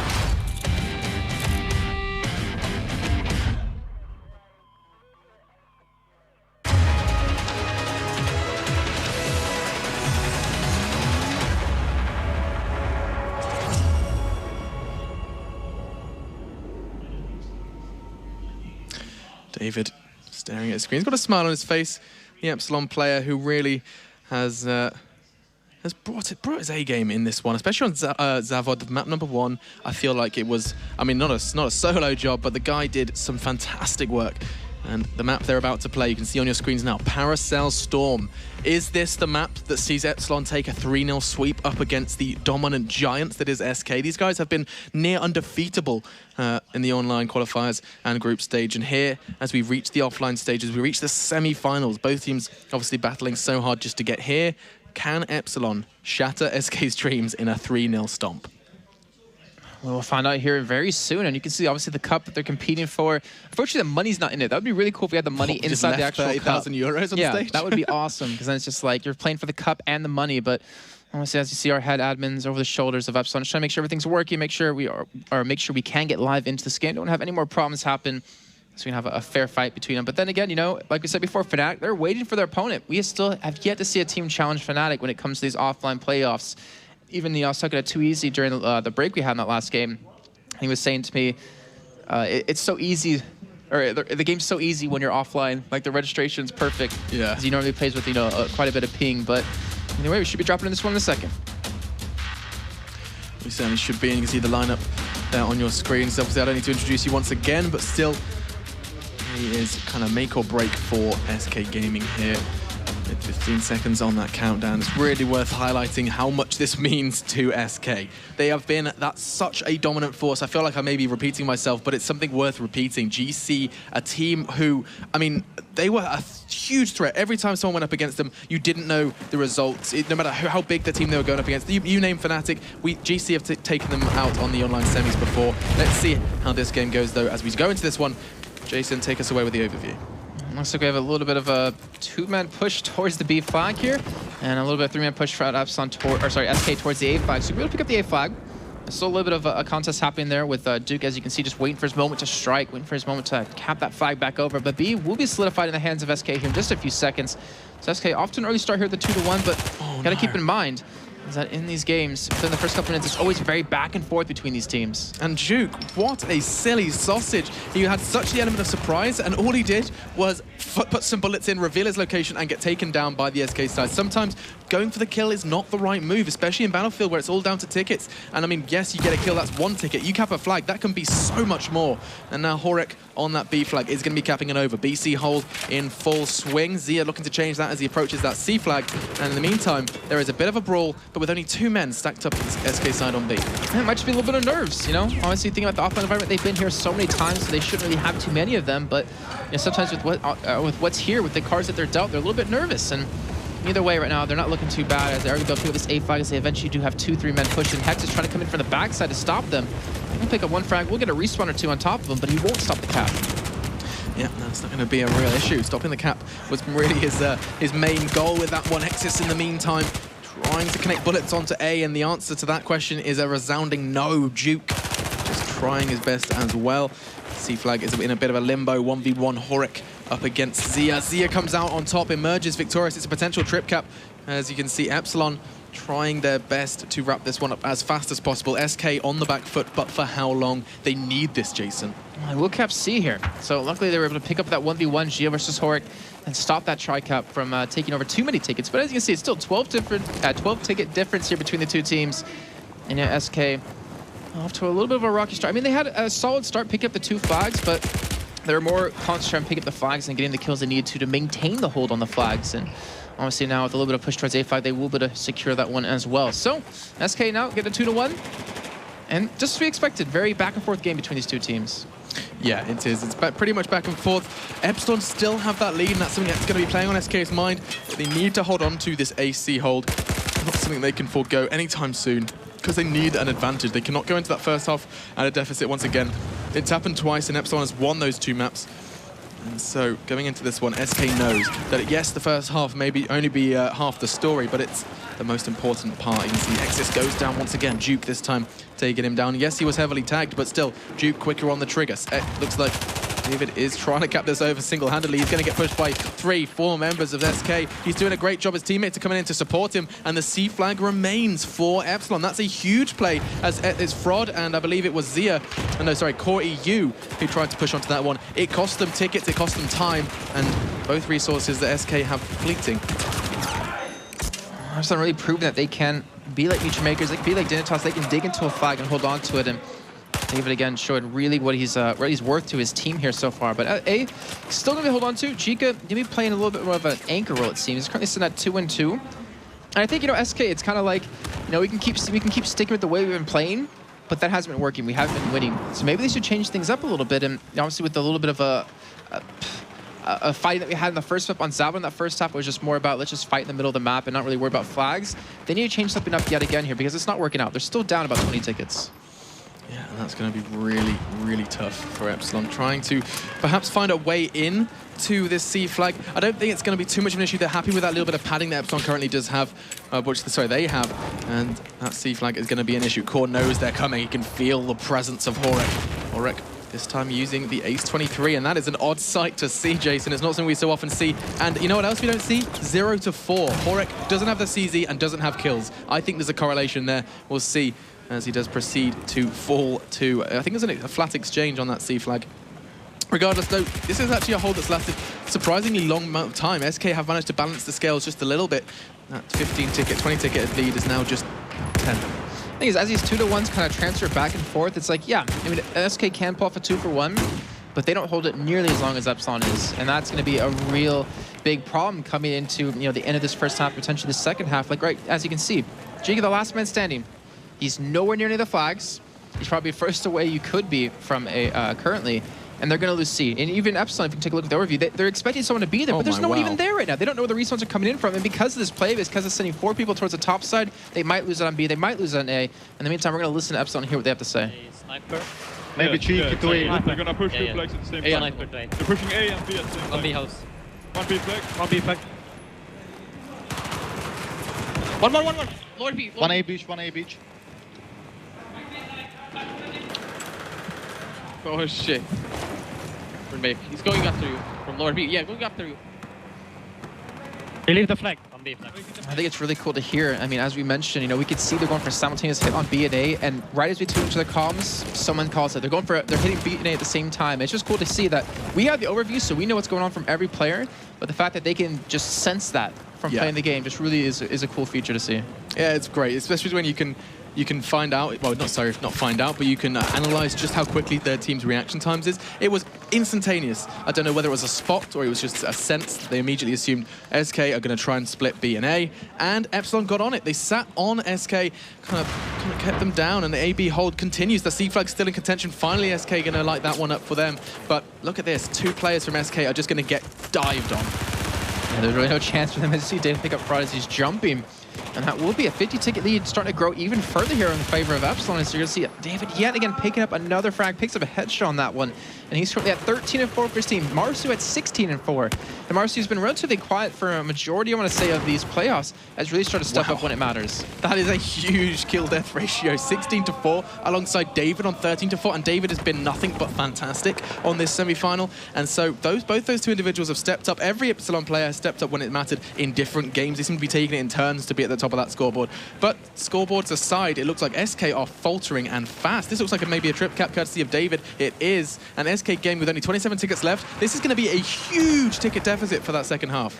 Unfortunately for them, they don't really have anything they can do at this point. They're trying to hit A, they're trying to cap it over, but yeah, they eventually do get that cap. They're having problems keeping all 5 people spawned in at one time. As you can see, Gia now the last man standing, and has been for quite a while. Giga, Core, going to get the respawns back in. But that is just a ticket being taken away every single time here. They're going to attack C during this, but we're going to have Epsilon already prepared and ready, waiting for it with 1 man there. He picks up the kill. He's going to maintain C for a little bit longer. They will still lose out on A, but you know, they're still holding the 2-1 here. Now 10 tickets left to go here to SK. We could see our biggest lead yet here coming out of Epsilon. It's a big possibility. 94-8. I'm in disbelief at the moment. SK probably are as well. They're holding on to Spawn, Zia, and Hexus, just trying their best. And look at those scorelines. 3 for 9, 3 for 11, 4 for 12. Where are the SK that we know that dominated in the online stages? Where is that team now, and why are they doing so poorly on Paracel Storm, a map that they chose to play? I do not know. Oh, they do have a 2-1, but unfortunately they're going to be back half here in just a few seconds on that A5. This is going to do it. We're going to see a 90-ticket lead here for Epsilon coming out at the end of the first half here. And now they're 1 half away, 1 easy half away from getting into the finals against Fnatic. Epsilon can taste it. You can see on their faces such a small step to take, but we'll see how difficult SK make it. This is, I mean, I've seen comebacks. I've said it since day 1 when we saw them debut. I said, yes, SK, they struggle to start, and but at the moment they're struggling to finish, but SK are so good at these comebacks. They can do it. They've overcome huge obstacles before. It's going to be interesting to see how it works as we go into the second half of the 3rd map. So many numbers. And right now, I think Epsilon, they're playing for blood. Just the fact that they've lost to Game Section, now known as SK, 3 times in Cup 1, 2, and 3, and not being able to do anything against them. This is a grudge match for him. And you know, Marsu, again, the man who hasn't really stepped up too much, has excelled here in this map, at least in this half alone, at 20-4 kind of scoreline. That is ridiculous. I mean, I think one of the best scorelines we've ever seen was like Mayak back on Dawnbreaker back in the first season with like 37 kills and like 5 deaths. It was ridiculous. But still, that is amazing to have. 20-4? You can't ask him to play any better than that. Alex going into this one, obviously swapping sides. SK now on the US team, Epsilon now on the Chinese team. I'm a little bit worried. You know, 91 tickets. You know, Panzer mentions, you know, 70, 80 tickets is that threshold that's kind of a little bit too far to come back from. But right now, 91 is going to be so tough because Epsilon can just toy with them. But I think for the sake of Epsilon, for being smart, for being focused, don't mess around. Don't take away from this high that you have now from just being 100%, from just demolishing SK here in that last half. Demolish is probably, it's a strong word, but it's probably a word worth using. I'm really surprised to see how well Epsilon have brought the game here. They've brought it to a whole new level, and SK are trying their best to hold on and try and keep them down. But it seems to me that Epsilon have got a game plan. They're executing it perfectly, and SK, they're just, I mean, look at the minds. Sorry, the minds? We can look at their minds if we want, but we can also look at their faces. Zia just staring at his screen there, ready and going to try and do his very best. There is the entire lineup. And if ever there was a time for an SK comeback, X Gamers Connection, it would be now. Here we go, kicking things off. Here we go, tag along with the overview map just to see exactly how they do break things off. Epsilon sending 4 men towards that B flag, 1 man towards A, and SK going for a little bit of a cheeky push, 1 man towards the backside of trenches, and Fraud pushing in towards that south side double building. And this is going to be tough. Let's see what happens. Let's see what happens indeed. This is potentially the last map, or sorry, last half of the semi-finals. This could very well determine who we're going to be seeing in the grand finals. Epsilon looking so close, yet so far. Can SK challenge them as we go into this one? We can see the B site is being contested. Mayek trying to make it happen. Looks like he's going to be allowed to at the moment. As you can see, Duke just, well, I was going to say juking, and that just sounds wrong, but he is. He's juking around the room, does eventually go down. Didn't manage to take anyone with him, though, but he did the damage enough to secure that B site. It is open, but the AB hold continues for Epsilon, and that may be not enough, but that's a good start. But you can't let Epsilon have a start like this. You can't let them have an early 2-1 and to pick up all these kills inside these buildings. You cannot give them an inch right now because Epsilon, they don't even need 2 inches. They need like 1.5 inches here to finish this one off. They need to have SK just mess up a couple more times. I mean, eventually, if you look at this, if SK don't cap 2 flags within the next 30 seconds to a minute, you can just kiss their hopes goodbye. Yeah, it's going to be a real issue for them, and I think SK, for them as a team, this probably, I don't know, the next 2 minutes means so much to them, and it means so much to them in terms of prizes as well. You cannot forget, if they do go out in the semi-finals, they're looking at about 2.5 grand instead of, well, the potential 10 for that first place finish. I know which one I'd prefer, and I think SK do too, but look at that, tickets just still falling away from them. Epsilon have a lead, and SK cannot afford to do this. I think their spirits are so crushed, they may very well not be able to bring this one back. SK, they're able to capture B from that one, but again, they push out a little bit too early. They eventually lose onto a back cap yet again, allowing Horik to go for that kind of crazy route that he does. And look at this, now you're about 10 tickets away here from SK being knocked out, and Epsilon advancing through here to join Fnatic. This is not what we were expecting. Hexus has done something, though. He's managed to bring C under control. Oh, just about. I think his teammates are going to pick it up for them. In the meantime, A is under scrutiny, as is B. The Monument looking like it may be in trouble. You can jump over and see it's all on Horik, who's going to be coming up against Core. SK need to make the plays. They've got the AC hold. It's a tough one to maintain, but it's something, and it has saved that bleed off. All right, so they finally have a little bit of momentum going here, but they only have, what, 12 tickets left to work with up against the 128. That is 10 times the amount of tickets that they don't have. And right now, Epsilon, they're fighting for the C5. They're going to pick it up here. This is going to be a 2-1 back. This is the final push. SK have to do something now. They have to go for something. If they don't, it's going to be it. And Hexus knows that. You can see just in his play style, he's got to get a move on. He cannot stop moving. He needs to get on to B. Currently, the Chinese side of Epsilon are doing so well to maintain a BC hold, especially under the scrutiny of Jika, who's just trying his best to get on towards that B site. He's doing his very best to maybe... Is he going to cap it over? I think he might be. Hexus thought was going to be in a position to do so. He isn't. And so, with Jika doing that for SK, Hexus had no need to do so. The A flag is actually going to go over instead. They have to commit so many numbers. Epsilon are getting so close. Look at that, 103 to 91. There is about 10 tickets in this, Jason, and SK have such a huge mountain to climb. And you're seeing Duke, he could have pushed in to potentially stop the A push, but he's like, you know what, I'll take a second, I'll back away, I'll return here for another frag myself, let them try to cap over the A flag, maybe commit resources to somewhere they might not need to, and he's pulled respawns back there even again. He's 1v2, he has 1v3 actually. You see May just working around this middle area, he sees the B flag is pretty much wide open. There's one man defending on the flag who gets taken down here, and I hate to say it, but I think this is it. I think Epsilon could be the team to advance on. Epsilon have looked so good in this semi-final. I was not expected. In the predictions, we were thinking this could very much go in SK's favor. We thought we were going to see an SK Fnatic final. I know perhaps myself I did it, but you called Epsilon. I expected good stuff from Epsilon, but not a 3-0 sweep. This was not in none of us expected this was not that. in my mindset. I was not thinking about it. The GG's in chat. 2 tickets remain. It looks like they've given up because they cannot respawn. SK know it, and Epsilon have advanced to the grand finals. And now they have their chance here to go up against the reigning champ from back-to-back titles here, Fnatic. This is their moment. This is their one chance to finally be able to pick up a win here within this year. And they know there's a lot on the line. They had to feel good after that one, but they need to stay focused. They need to stay calm because what's coming next is going to be difficult. Yeah, and the last time they got a result, anything like this, they got 2nd place in the spring of 2014, and that was losing out to Fnatic. This is a replay. This is a rematch. They want their chance to go up against a team that knocked them into that 2nd place finish, and this time they're going to be looking for that 1st place finish. I mean, Fnatic, I just saw them walk by. They look calm. They look like they're ready to do this, ready to get over in 3-0 sweep. Another day at the job for them, but Epsilon, they have to have had something prepared for this. I mean, obviously, you can't prepare for the, the finals of a game or for a tournament, but they have to have something in mind. They have to have something up their sleeve. There's no way they can kind of just let this go. and I hope they didn't show all the tricks just yet. I think this is where we're going to start to see maybe some new maps. I think Propaganda might get banned out, but Infinity Garden, I think that one might slip through here. You do? I think Fnatic will most of let your it slip predictions through. have involved these new maps. So. I think Fnatic will let it slip through. Okay. Because it's like, let Epsilon ban Propaganda because they already saw you on it. Yeah. But they haven't seen you on the Infinity Garden.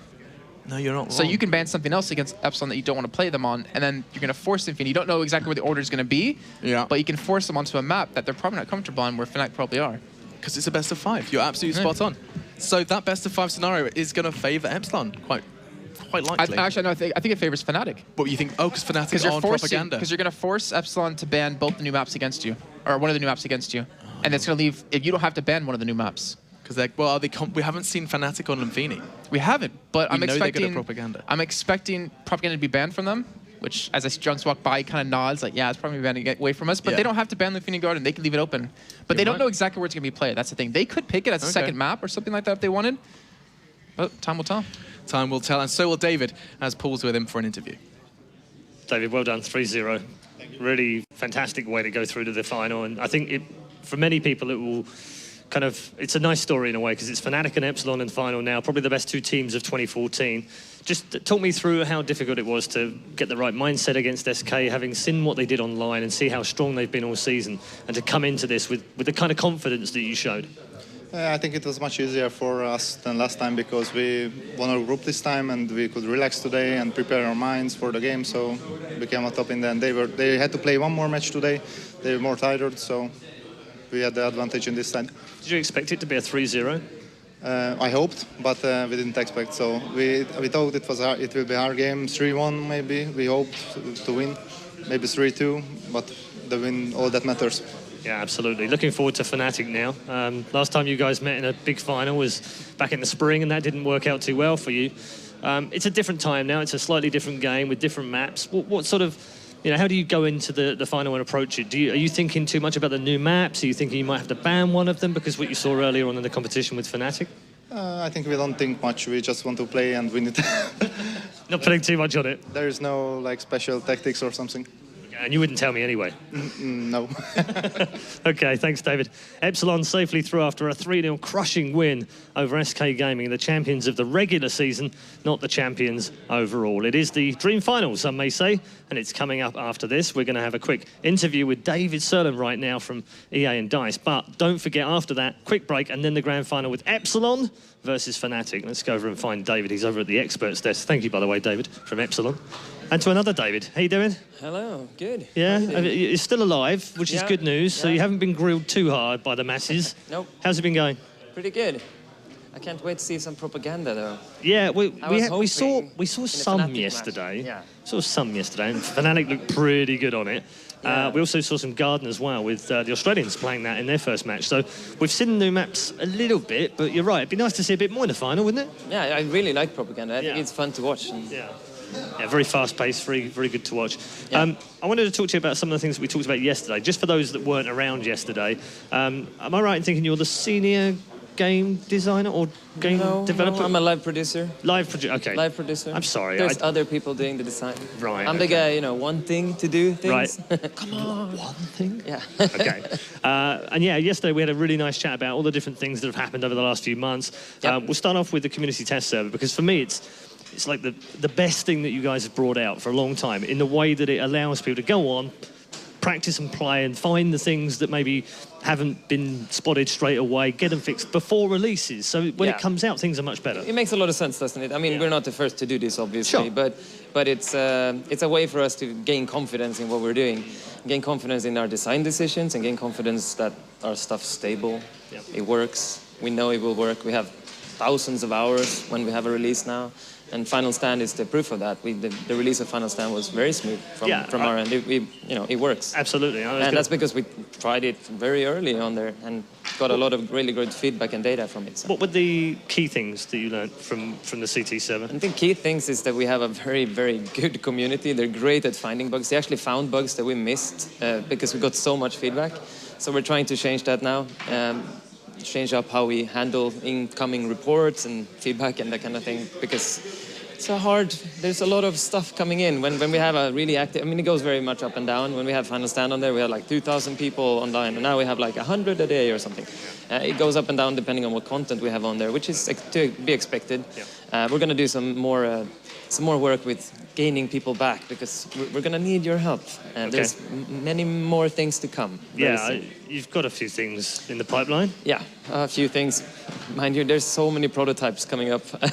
See, I was trying to, gently ask. But, if there's a prototype, maybe there's a release. So some new stuff on the way. That's always good to hear. Yeah. What else have you guys been working on over the last few months since we last saw you in Cologne? Oh, a lot. But in general, I'm trying. Yeah, I know. In general, it's been about Final Stand. We had to support Final Stand release, and that was the main focus for a long while, and that kind of stifled us in some areas. I mean, I would love to have had the soldier movement out, the soldier collision fixes out with Final Stand. It was this close. I stood in a room and screamed at a couple of people and like, oh, come on, and they were like, nope.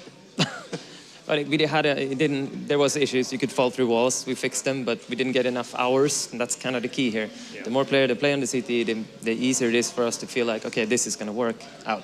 Same goes for the new netcode that's on there. Great improvements, especially in bandwidth, but it had those pesky little wrecks hanging around afterwards. Doesn't really look that good, so yeah, no, it doesn't break anything, but it wasn't good. So we had to wait. Slightly fun on a fun subject, on the subject of Final Stand. I want to know who the James Bond fan is. It is our lead designer. I mean, like I said yesterday, it all started with the snowmobile, and he said, "I want a snowmobile," and then that became Final Stand. I don't really know how his minds work. He loves Lego too. Really? Yeah. So Lego map confirmed for Battlefield. Brilliant. That heard would it be here brilliant. first. Lego company. Yeah, might have some copyright stuff. You can fix that. You're EA and DICE. You can fix stuff like that. Maybe. No problem. We're making a Star Wars game, so you know. Oh yeah, see, instant link, easy.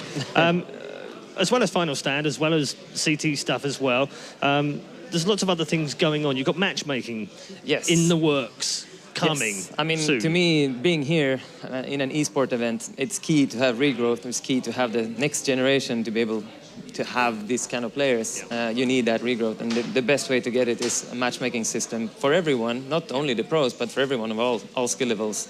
And finding a game mode where that works from casual to pro. So right now we're focusing on the game mode. We want to base it off Conquest because Conquest is Battlefield.